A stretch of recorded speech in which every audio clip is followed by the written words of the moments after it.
উত্তর ত্রিপুরা জেলার ধর্মনগর থানাধীন আলকাপুর এলাকায় দিনে দুপুরে চুরি, লুট টাকা সহ স্বর্ণালঙ্কার। তদন্তে পুলিশ জানা গেল আলকাপুর গ্রাম পঞ্চায়েতের ১ নম্বর ওয়ার্ডের বাসিন্দা দেবজিৎ চক্রবর্তীর বাড়িতে একাকিত্বের সুযোগে হানা দেয় চোরের দল।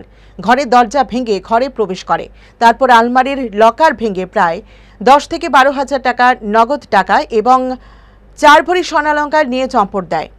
ঘটনার সময় দেবজিৎ কর্মসূত্রে ধর্মনগর জেলা হাসপাতালে ছিলেন এবং তার বাবা মা বাড়িতে ছিলেন না। পাশের বাড়ির প্রতিবেশী এক যুবককে তাদের বাড়ি থেকে যেতে দেখে তৎক্ষণাৎ দেবজিৎকে ফোনে জানান। ঘটনার খবর পেয়ে ঘটনাস্থলে পৌঁছে ধর্মনগর থানার পুলিশ একটি চুরির মামলা হাতে নিয়ে তদন্ত শুরু করেছে।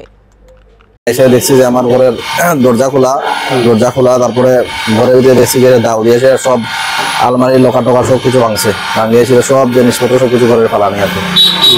আর তারপরে আমরা দেখছি আমরা করতে সোনা দানা চুরি হয়েছে, প্লাস ক্যাশ আসলো, ক্যাশও চুরি হয়েছে। ক্যাশ কেমন ছিল?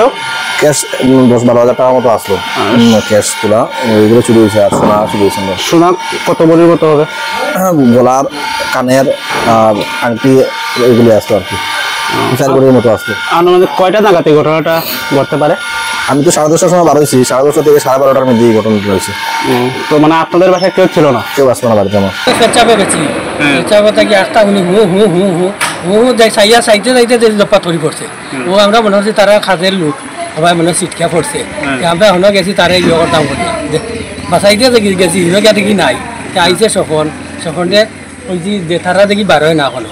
আমরা আইসি সামনে, গেটের সামনে আইয়া দেখি তালা মারা। তখন মহিলা এখন আছে, তারা জিজ্ঞাসে সকালে যে দেখছো না খেয়ে পারি। তখন একটা ছেলে ওদিকে গেছে, পশ্চিম দিকে গেছে। আমরা গেছি দৌড়াইয়া ওদিকে।